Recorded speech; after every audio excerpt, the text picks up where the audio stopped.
Welcome everyone to the latest I4CP Next Practices weekly call. Great to see so many returning names and faces that I recognize from past weeks. Also some newcomers. If you want to introduce yourself over in the chat, I'd love to know what organization you're with, what part of the world you're joining us from. And I do say world, we've got a global audience today. I see folks from all across, not only the United States and Canada, but I saw Ghana, Philippines, Liechtenstein. So truly a global audience today, which is outstanding. If you're new to this call series, this is the Next Practices weekly call series from I4CP. We are the Institute for Corporate Productivity. We discover the people practices that drive high performance. We're a human capital research firm. If we want to jump ahead to the next couple of slides. So we're your human capital research firm. As I said, we focus on high performance organizations and what they do differently. We define high performance by revenue growth, market share, profitability, and customer satisfaction. If we want to jump ahead a couple slides, this is when we do our studies. This is how we distinguish our research from high performing organizations versus their lower performing counterparts. We are a member-driven organization. You see here just a small sample of our member companies, from profit, non-profit, public and private, government, NGOs, from really large organizations like Amazon, Accenture, Microsoft, Ford, and others, as well as smaller organizations, as well as some that are startups. We've got a growing cohort of unicorn companies. So special welcome to anyone on the call who is with a member organization. Great to have you with us. If you're not with a member organization and would like to learn more, just go out to our website at i4cp.com and you can use the contact information, browse around. We do make about 20% of our research assets available to the broader public, with the remainder reserved for our member companies. If we want to jump ahead, my name, so we've got a couple of other things to note here. One, the productivity predicament was our most recent research report. This sort of looked at the difference between organizations that had shifted more towards empathy over the last several years, now maybe pivoting back towards accountability and a focus on performance and productivity. We've done a couple of these Next Practice weekly calls recently on this new study where we unveiled some of the key findings. The recordings of that are available up on our website, as well as a brief that's available open to the public with some of the key findings as well. Thank you, Zeta, for putting all the links to the things I'm mentioning over in the chat.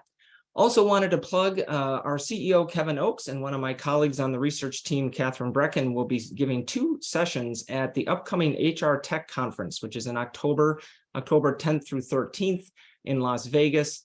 You see the names of the sessions there. One is a pre-conference workshop. Another is a so-called mega session, AI and HR, implications and opportunities, and of course, AI being the topic of our session today.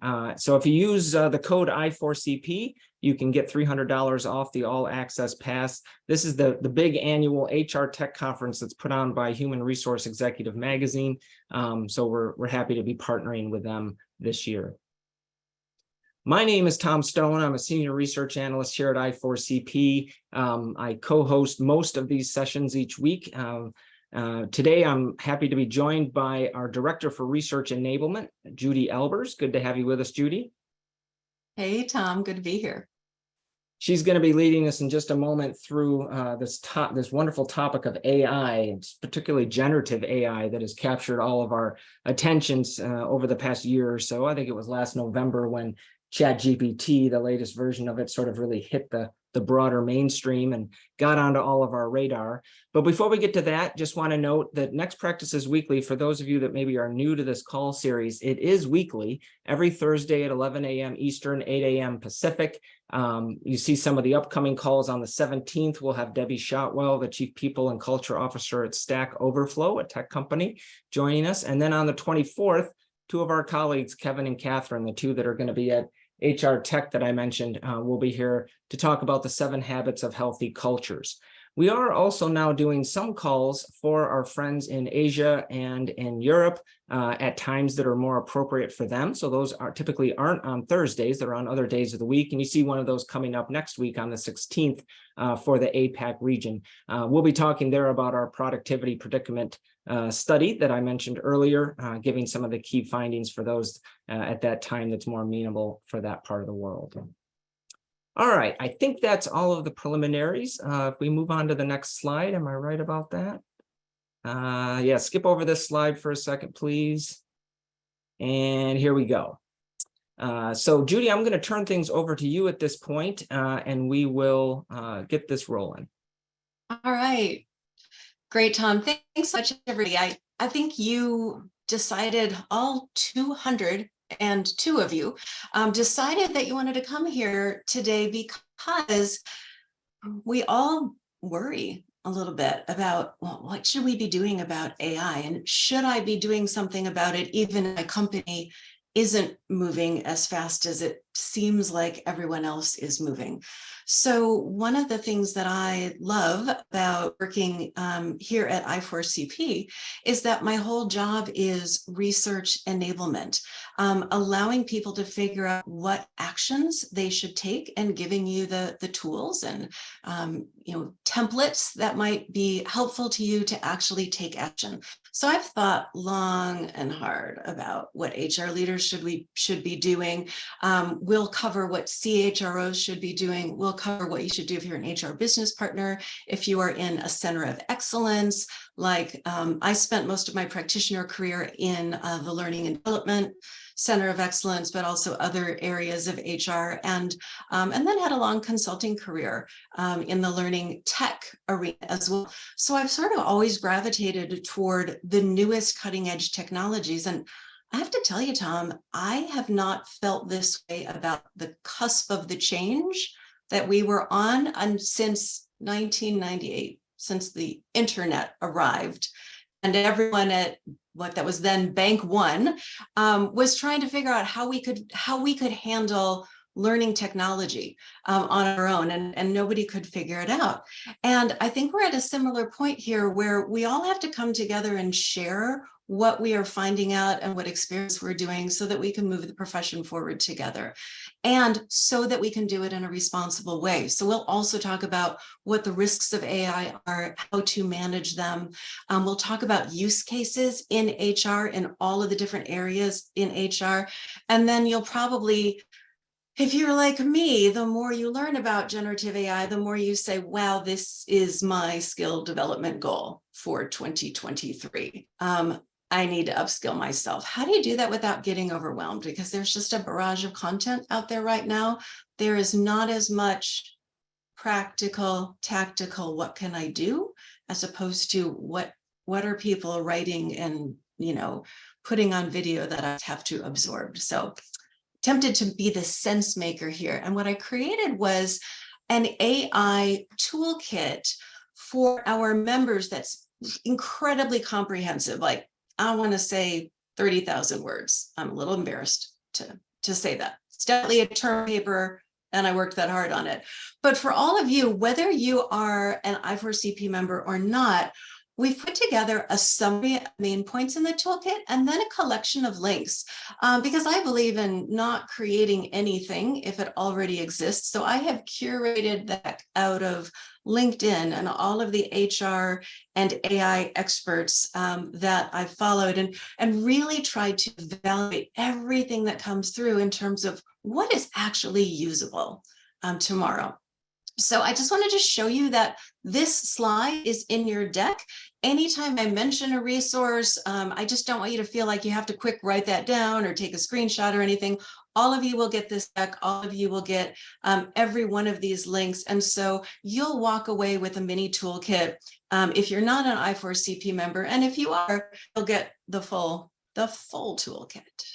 Yeah, and let me just note there that all of our I4CP Next Practices weekly calls, like this one every week, are available up in a recording archive on the website. So the talk track that we go through today, you can rewatch that, you can share it with your colleagues. And as Judy's noting, there'll be notes provided there. A lot of the links that we'll be sharing will be provided there, as well as these slides. So you'll be able to download all of that within a couple of days after today's session.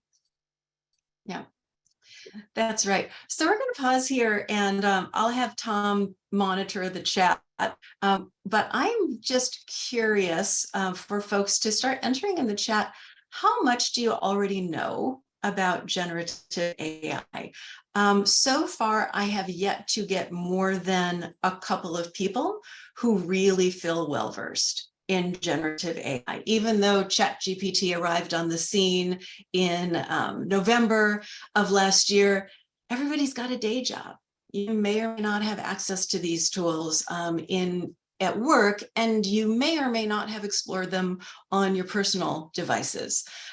Several people, and I've noticed a trend over the last few months, generally I get about 30% of the folks who show up at an AI briefing who have been experimenting with generative AI tools like ChatGPT or Microsoft's Bing AI, Google Bard, Anthropic came out with Claude 2 weeks ago, which apparently has been performing better than ChatGPT. So it changes constantly. And I also have a lot of friends who are experimenting with the image generators like Synthesia, Midjourney. So we'll talk about those things just to know how you guys are personally experimenting. And if you don't know much at all, if you don't even know how to articulate what generative AI is relative to AI as a whole, or you've never even seen ChatGPT work, that's okay too. We got you. So what are you seeing in the chat, Tom? Yeah, so definitely aligned with your other previous sessions. Most saying very little or some. A few folks saying a bit more than some. I'm not seeing anyone coming through saying they're an expert. Had a couple of good examples shown though, like one person indicated that ChatGPT helped them to decide where they were going to go on vacation. Another person said helped them to decide, exactly where to relocate, maybe related to a job change or whatnot. So yeah, a couple of use cases being shared, but for most folks, it's very little or at most some. Oh, that's cool. Well, folks, I use it every single day. That's part of the fun of working at a research firm. So I will tell you what I think we as business people need to know.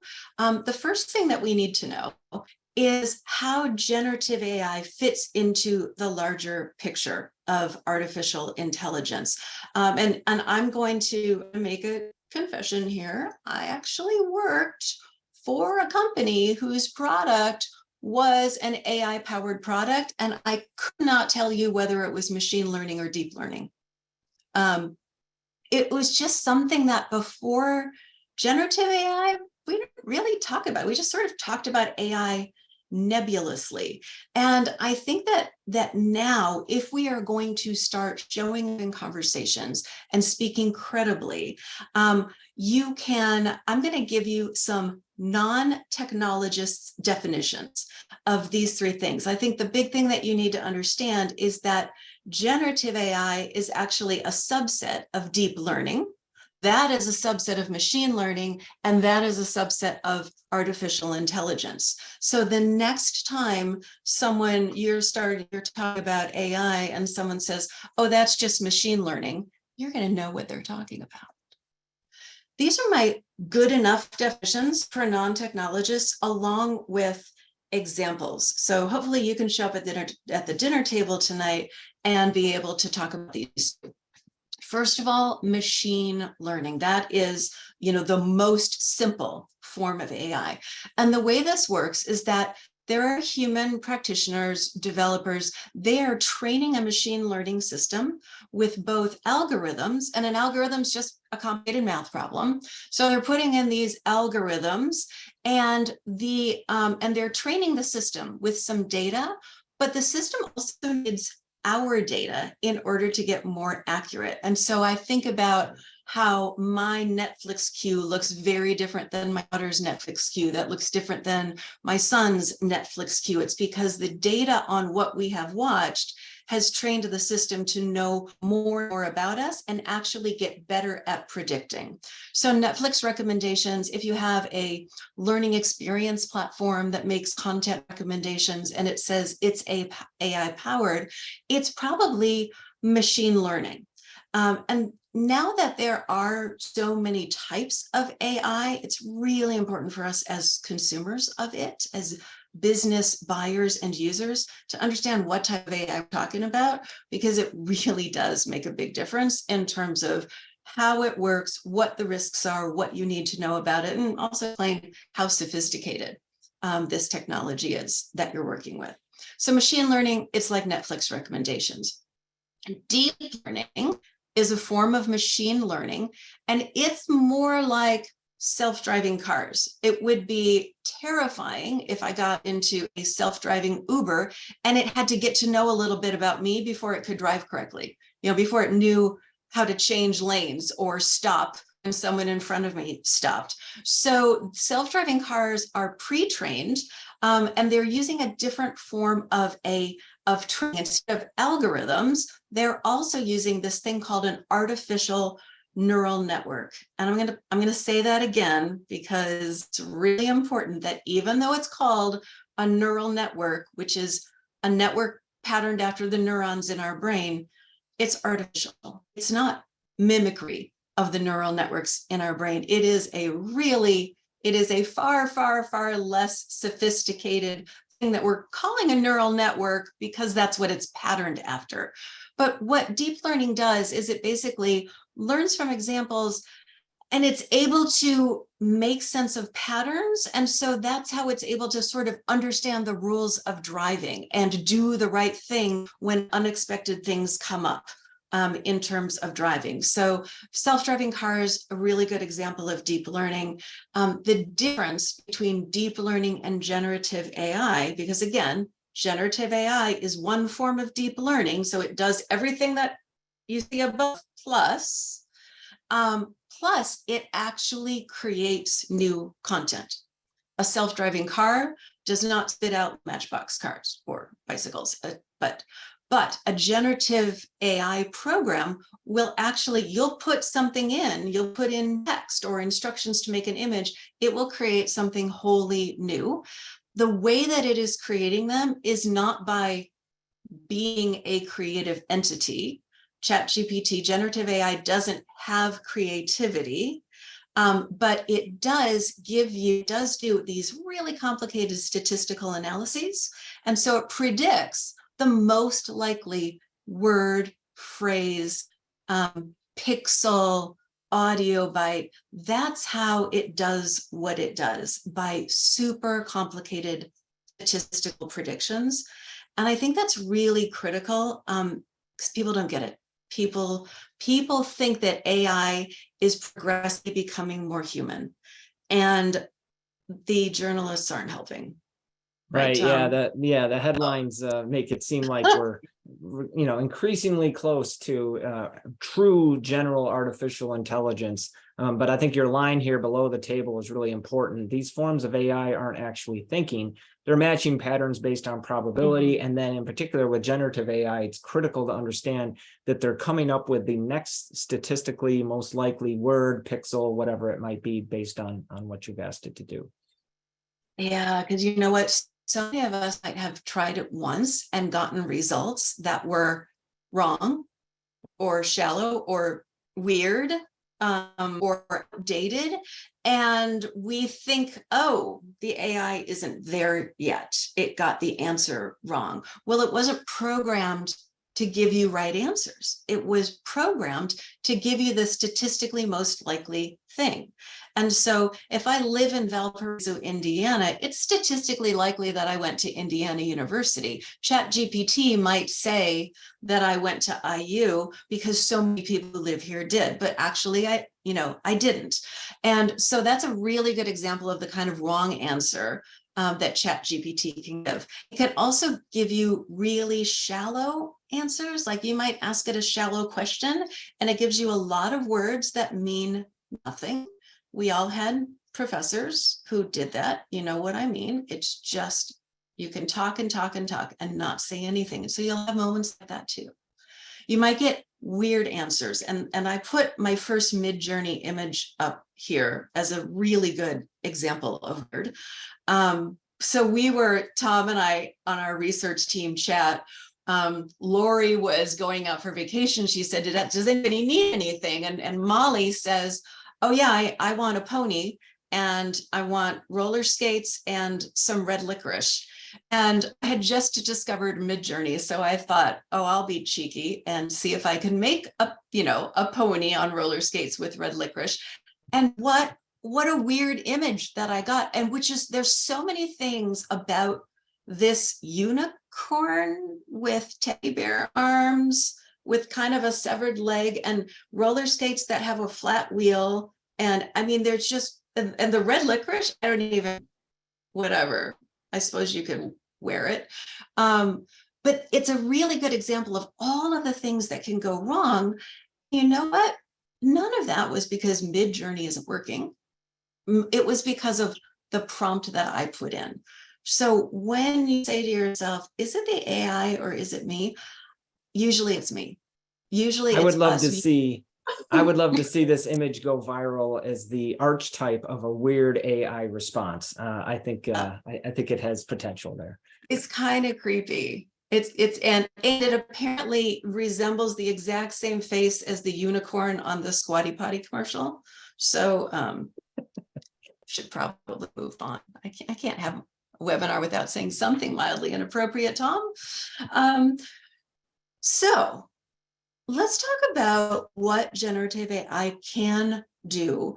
2 slides. We expect a lot of impact tactically, and you hear a lot about this. You hear a lot about productivity improvements, and that is absolutely true.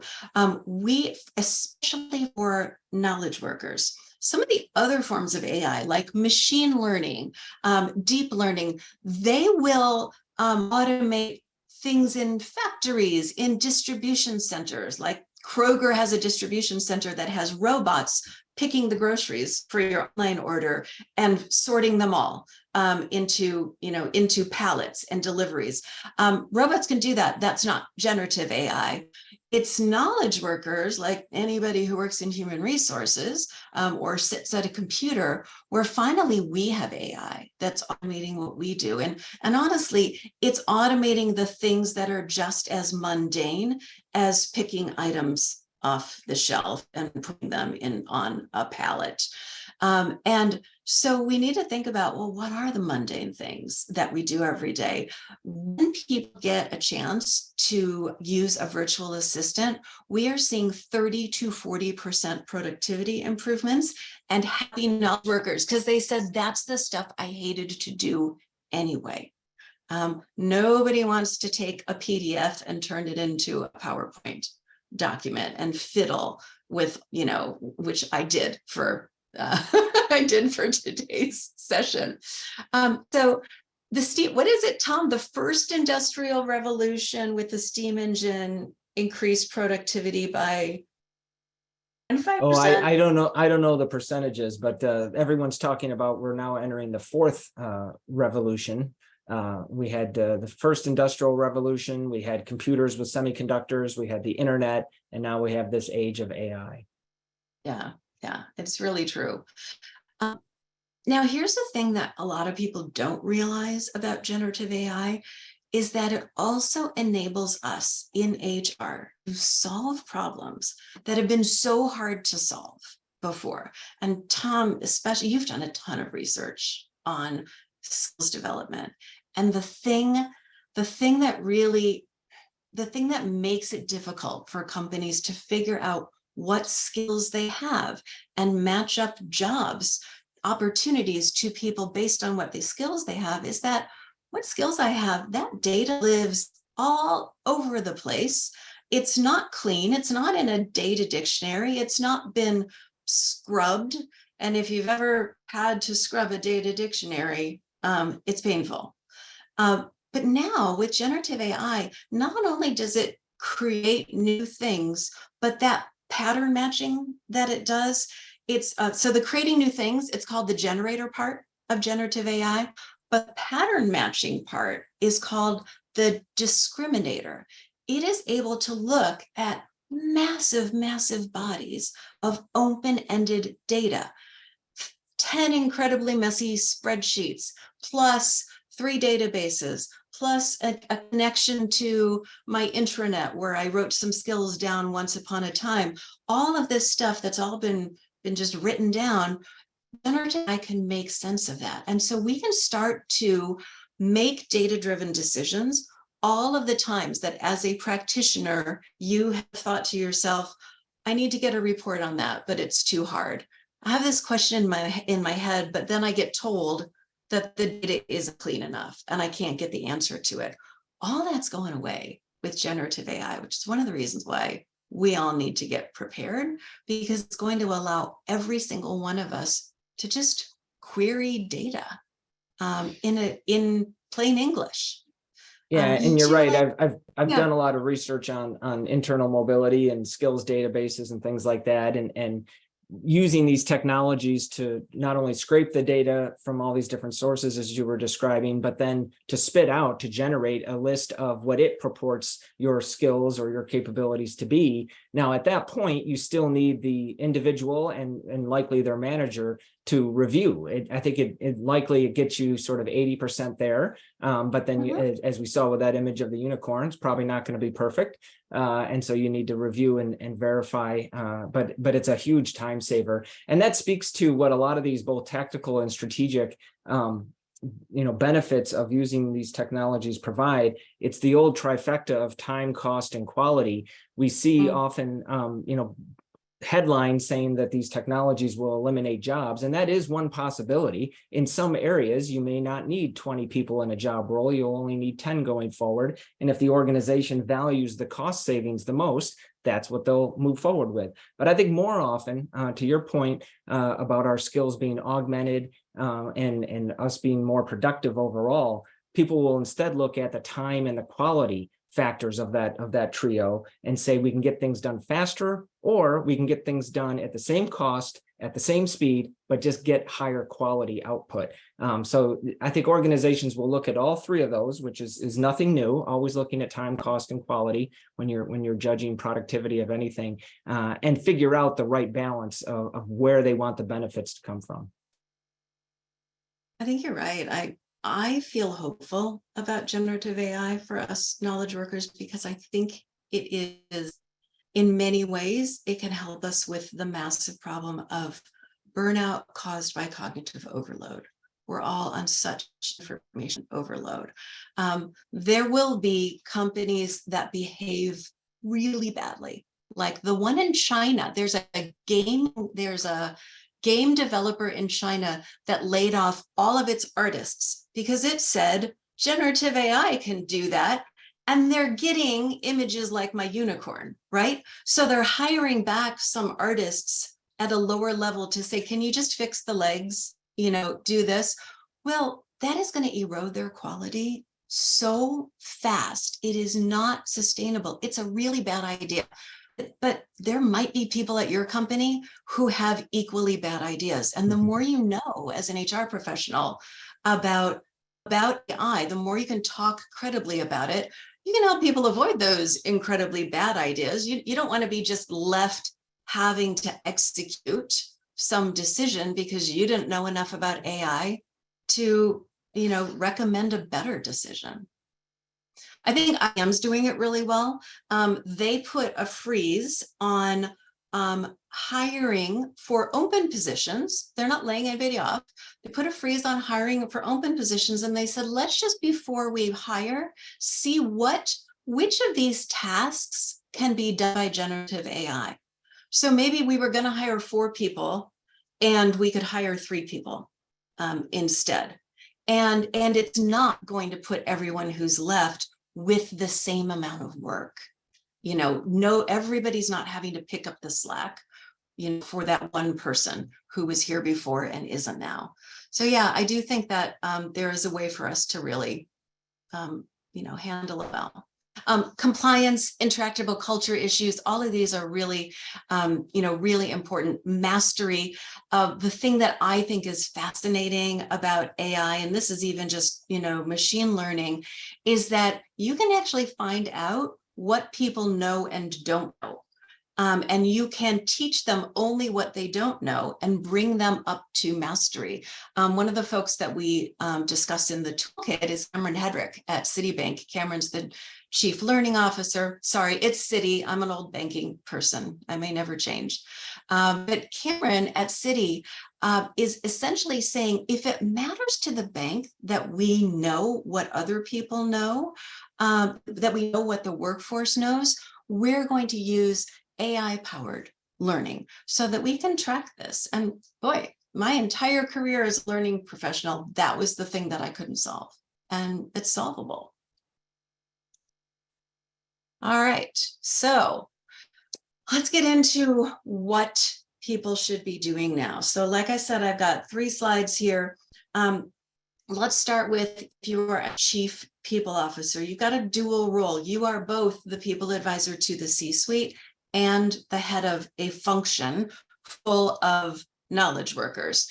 And, HR has its own responsibilities. So I think that, the biggest thing that I can say to you is just do not delay getting educated. We hear from way too many people who are CHROs who are like, yeah, that's all hype.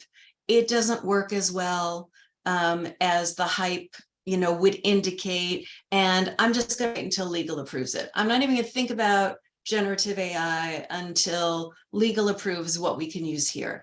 And if you wait that long, you will absolutely get steamrolled by the people who have been thinking about it. So you need to join strategic conversations. You need to even lead the strategic conversations about the impact that AI is going to have on the future of work. There are massive cultural impacts that can be positive or negative. And a lot of it hinges on, how does the people function handle this massive productivity improvement? Also, it's typically HR's job to handle organizational readiness. Are we digitally literate enough to use AI effectively? Or are we going to get a bunch of red licorice unicorns? Upskilling plans. There are so many things that need to be in place. And at too many companies, it's been delegated to IT. Oh, we have a chief information officer who's working on that. Even governance. A lot of times there are very few companies that I have found that where HR is participating in the AI Governance Council. You probably have one, but whether HR is participating, unlikely. If you are participating, let us know in the chat. We love to contact people who are actually already doing these things, because there are just not that many of them. And then I think it's really important that HR is in the forefront in terms of coming up with a cross-functional task force that's truly talking about the future of work, not just talking about the risks of AI and when we might eventually have it and who will get access, but the future of work is changing. And if your future of work isn't changing at your company, your competitors are doing it. And you don't want to be the one who's not getting a 30 to 40% productivity improvement and still try to compete in your industry. And then as head of HR, I can't say strongly enough. Number one, communicate a policy for employees using generative AI at work, because they are using it. Even if you don't think they are, you need to make sure that if they are using it, either it's on their personal devices or you've clarified a policy. And I've got a whole slide with sample policies for you, because that is number one. That is the first order of business, is to address it as the head of HR. What is safe use? We've got privacy issues to be concerned about. We've got all kinds of issues that fall in the HR sphere about bias, privacy, confidentiality, all of these things governed by code of conduct, and there needs to be one for generative AI. Also within your function, I think this is true of any business function, you gotta make sure you have clear AI ownership. Most people we're talking to are increasing their budget for both either HR technologies or for training for next year. Everybody was kind of caught flat-footed for 2023, but goodness, I mean, folks know that AI is coming, and they have to be ready. And so both training for digital literacy and your own budget for HR technologies, plan on that, because you don't want to be another year behind.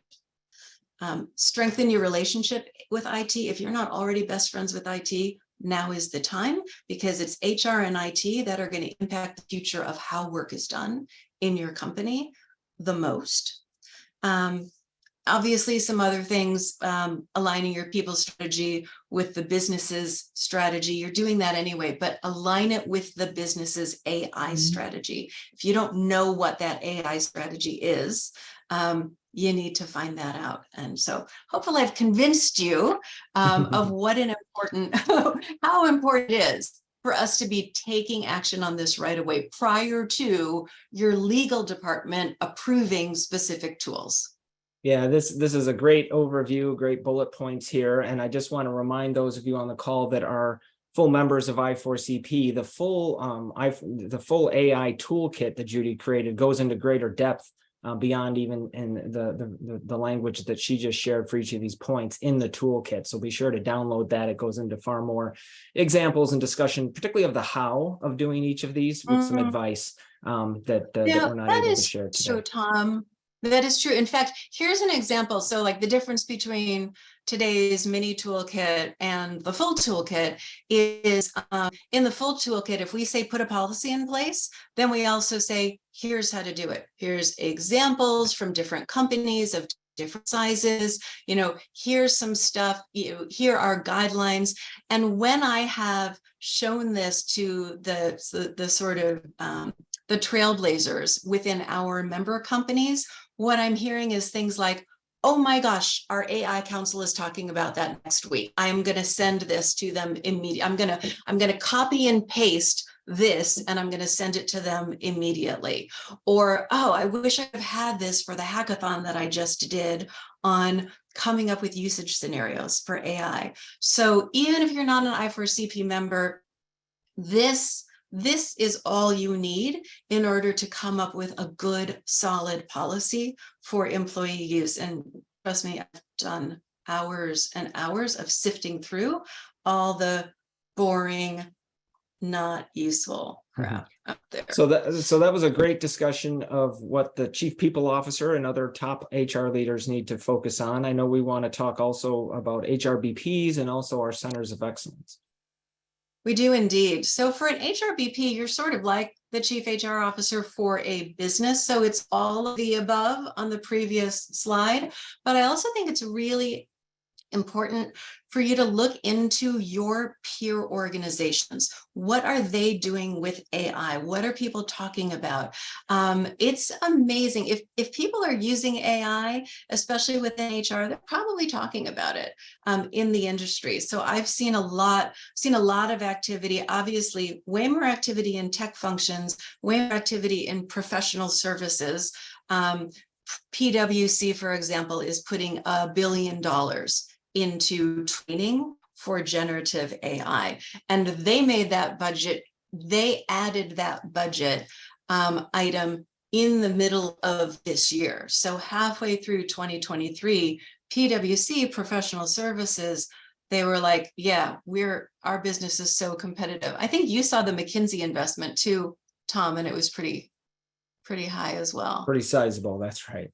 But people are making announcements of how much they're investing in the training, what they're going to do with generative AI. And so in order to be ready, find out what your competitors are doing in your industry, because however it is that they are equipping their workforce, if you're not doing it, it's a huge competitive risk. And then you also need to figure out, do our people have the baseline digital literacy to identify the best uses of AI? And that is something that you can do now, is to address basic digital literacy.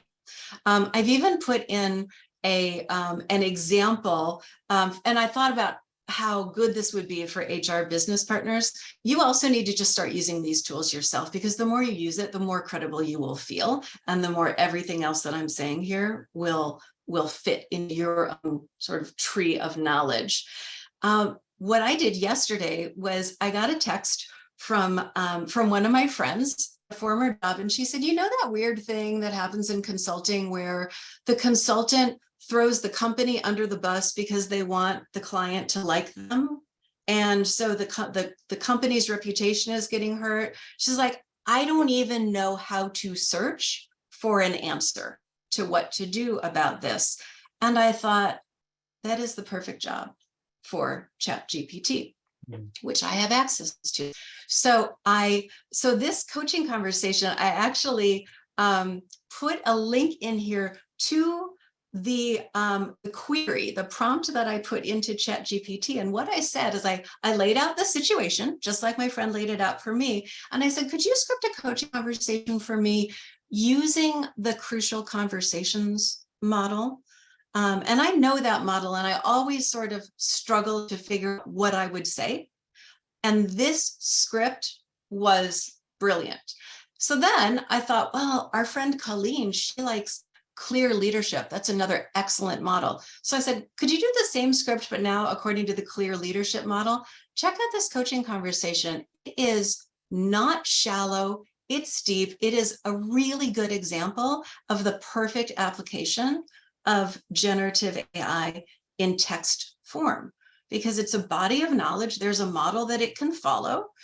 It can predict what you should say, and it worked like a charm.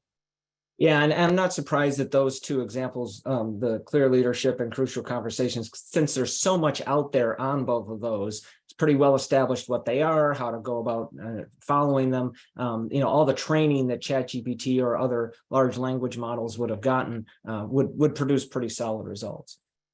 Exactly. And as HR business partners, we do a lot of coaching of leaders. They bring these tricky problems to us. And I didn't have to divulge who Leah is or what her company is or anything private. I could just get some advice. Let's talk about centers of excellence as well. Every center of excellence should have an AI business owner. It will likely be whoever's your your tech owner already. So your, talent acquisition tech owner, et cetera. But the AI business owner needs to be the strategist who's actually going to drive innovation and change efforts. And so if you have only a tech owner of your systems right now, this is the time to really think about, I'm going to need a business owner of our technology, and that person needs to be like the AI business owner and sort of our strategist for how we are going to use AI, how our use of technology is going to change. We also highly recommend auditing your current AI use. And this is the place where I can give you another free gift, because I didn't make it, I just found it, and it is brilliant. Since 2017, the World Economic Forum has been convening 50 of the world's top experts in AI. They created an AI procurement in a box toolkit. It has assessment checklists. It has a purchasing guide. It is incredible how many tools and templates are in this toolkit.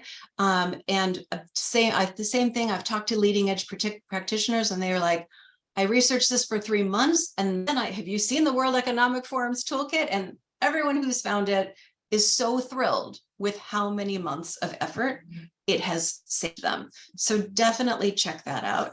And then I would say also conduct your own bias audits. This is something that for you guys who are I4CP members, we actually did the same thing with our different boards. They got together and created bias audit checklists a couple of years ago. And we're now moving those into Excel templates so that you can actually conduct it as a project and track your progress. But for every one of our HR Center of Excellence, you want to do a bias audit of both your processes, but especially special one of your AI and algorithms, if you haven't done that already. Because if you didn't know, employers are legally responsible for checking the output of their providers' algorithms. the EEOC has made this absolutely clear. If your recruiting system is screening candidates and there is bias built into that, it's not just on the provider to do a bias audit, it's on you as well. So Tom, do we have any questions or comments about this in the chat before we get into risks of AI? Yeah, we'll just surface one question. There was a question regarding the coaching conversation example. Any concerns about copyright infringement from some of that branded IP coming through crucial conversations, leadership? Have you read into that at all? Yeah, I have read into that, and I'm not an attorney, so I have only a point of view on that. But what ChatGPT is able to search is what is publicly available on the web, not what is behind a firewall. Right. And so both of these companies have published so much about their models that is publicly available information. So yeah, I was not concerned about asking those models, because they're out there on the web. It does speak to the reverse, though, not wanting to put any of your protected IP from your organization into something public like ChatGPT. That's data leakage. Yes. Yep. And so there are huge, as powerful as the potential for generative AI is, the risks are just as powerful, because everything it can do for good, it can do for bad. It is already being used by bad actors to hack passwords faster, to do everything that bad actors try to do. So you've got to assume malicious intent. You've got to assume there will be deep fakes, misinformation, more ransomware attacks. That is going to come faster. And then there's, just the risks of neglect, people not doing bias audits, because every bias that exists in society has gone into training these AI models if they were trained on the internet. So bias audits are key. If your provider hasn't done one, if they can't document it, be very afraid.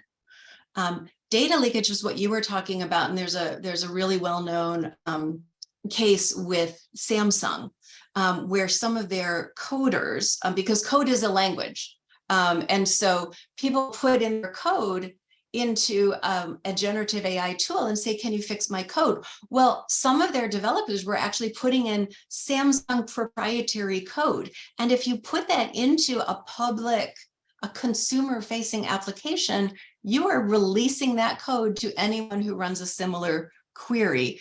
It's not that it's guaranteed to come back, but if someone goes looking for it, they'll be able to find it. These are really good. These are really good categories. I think everyone on the call, if you're hopefully on a committee, I saw one person from Newell Brands say that you are being included, which is great. This gives you a great list of things to be covering with your entire organization. We've only got 10 minutes left, Judy. I really want to make sure we get to the common HR usage scenarios section of what we prepared for today. Yes, indeed, because we've put you in, we're giving you all the links that you'll need for addressing the risks and who's addressing them. The usage scenarios, I think, are absolutely fascinating. Now, what I will tell you is that I'm about to tell you what HR can use generative AI for.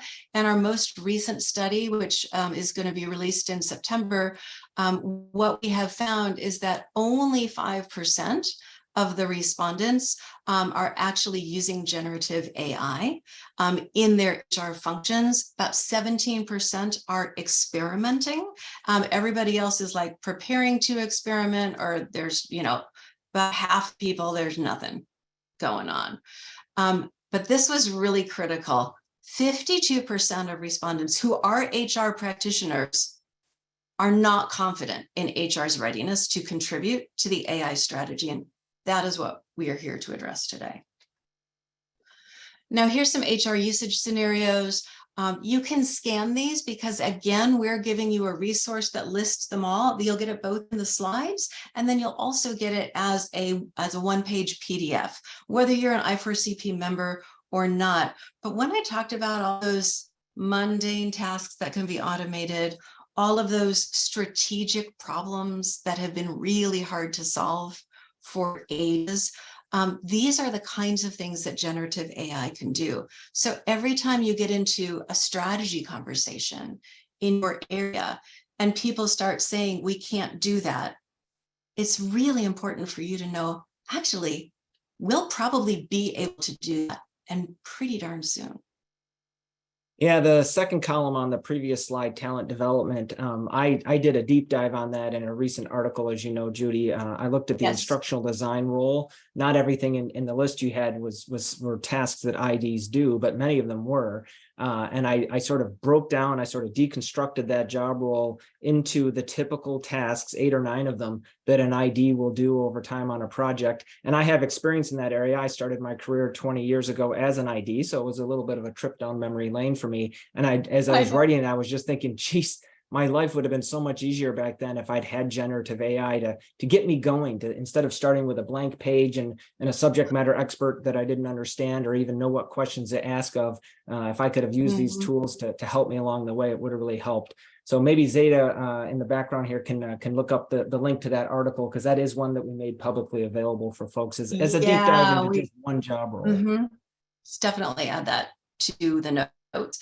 And in fact, of the HR functions that are experimenting, remember I told you like only 5% are using, about 17% are experimenting. So of that 22% who are at least experimenting, most of the experimentation is happening in learning and development and talent acquisition, because those are the 2 areas that have these massive bodies of knowledge that are all words. And so sifting through resumes, sifting through source content, you can really see why learning and development and talent acquisition are out there ahead. But people analytics, they know they have the data and the data literacy to have understood in advance what generative AI is going to do by democratizing the ability to get data and to make data-driven decisions. Call centers, the difference between a lame scripted chatbot and one that can actually answer your specific question is huge. In fact, we're seeing that in both physical and mental health, patients prefer talking to a chatbot first because it takes more time with them. Now, these chatbots are not trained on the quack stuff on the web. They're actually trained on a private body of knowledge that is verified. But yeah, that's an interesting use case. The generative AI sort of upgrade to traditional scripted chatbots, and in some cases you might not even know that such a boosted chatbot is involved. If you're still working directly with a human, the human may be augmented by the generative AI chatbot off to the side as a tool that is just an improvement over their previous search engine. So yeah, Stanford actually did a study on that, and what they found that if you give a brand new call center agent a virtual assistant, a chat GPT powered assistant, people with 2 months of experience plus the chat GPT assistant were performing at the level of people with 6 months of experience. And overall, the entire organization was handling 13% more calls.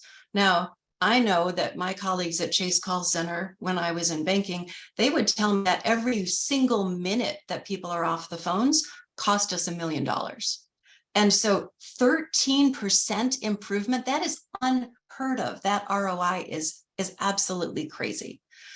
So if you're convinced now that you need to upskill, you're certainly not going to do it in the rest of the 4 minutes, but I'm going to get you there. Like we said, there's a lot of just content out there that is really overwhelming. And even when you see courses, there are some free courses out there. Coursera, LinkedIn Learning, Google, Udemy, Skillsoft, they all have these courses. I have yet to find a course on AI that isn't watch 20 minutes of videos and then answer a 5-question quiz. And in some cases, like the Google courses, the 5-question quiz, I think assumed that I had a computer science degree, because that's Google's target audience. I want the 5-question quiz to assume that I'm a non-technologist and to get me from novice to as competent as I need to be. And I think that the way to do that is to start using the tools. And again, in our mini toolkit, we'll give you all the links, but it's starting to use ChatGPT. We're going to show you how to do that. It's adding a Chrome extension, adding YouTube Digest to your YouTube. These are all things you can do on your personal device. You do not have to wait for your company to approve. All of us develop skills that our company isn't paying for us to develop because we just want to get better at our craft. And this is the time to use your personal device, experiment with these tools. Got a really good list of trailblazers, the ones who aren't hyping. And so I've never learned as much, Tom, from LinkedIn as I have in the past year. The moment ChatGPT came out, I realized that, and maybe it's because this is that moment, like when the internet was new and we were all trying to figure it out as we go. I learn more from LinkedIn, but when you come down to it, it's real from only a few people. So I'm going to tell you who those few people are. Yeah, and then I'm glad you brought back up the when the internet was new, that comparison. I was going to go there again as we wrap here, because even say in 1995 or 1996, it was important that even if your own organization, and most at that time didn't yet have a website for their company, even a marketing front end, it was important that you were already using the World Wide Web, as it was called, at home in your personal life, helping your kids with school or whatever it might be. So same thing here. That's a perfect example. Yeah. And so I do recommend Get Abstract's AI guide, because Get Abstract summarizes business books from leading thinkers for people like us. They have a really nice AI guide, and it'll summarize what the thought leaders are saying. There are definitely some big skills. We'll give these to you that folks need to be ready for. And I know many of you already told us how you're experimenting. Would love to hear more about that. If anyone wants to share in the chat, we always summarize that stuff. I'm just going to end by reminding you that every one of you, whether you are an I4CP member or not, are going to get this mini toolkit, and it will give you a lot of the curated, not overwhelming resources that will help you speak about AI with credibility. Try it out on your personal devices. Get right in there to make sure that your company is managing the risks with responsible governance, and then to start brainstorming how HR is using AI and how you can in your own function. Wow. Well, I think Sanjay in the chat summed it up nicely. We've got a new hashtag called Judy Albers Fan Club. So I hope that goes viral. He said you're a gift. And I agree. You've put a lot of work into the full AI toolkit for I4CP members. You then took more time to skinny it down so that we could have something, a mini toolkit available for the broader public. And then this presentation gives away so much great information as well. All of this will be available up at the recording archive for our Next Practices Weekly series. So there'll be a link to the full toolkit for members. There'll be a link to the mini toolkit for everyone. There'll be a link to many of the things we've shared today, whether in chat or on some of these slides, as well as just some overall notes from the call. So thank you so much, Judy. This was a great quick walkthrough. We could obviously spend hours on this topic, but really appreciate your time today. Thanks, Tom. I hope I have not just terrified, but inspired you. Oh, absolutely. That was the message that came through loud and clear. All right. All right. Thanks, everyone. Great to have you with us, and we'll look forward to seeing you again next week. Bye, everyone.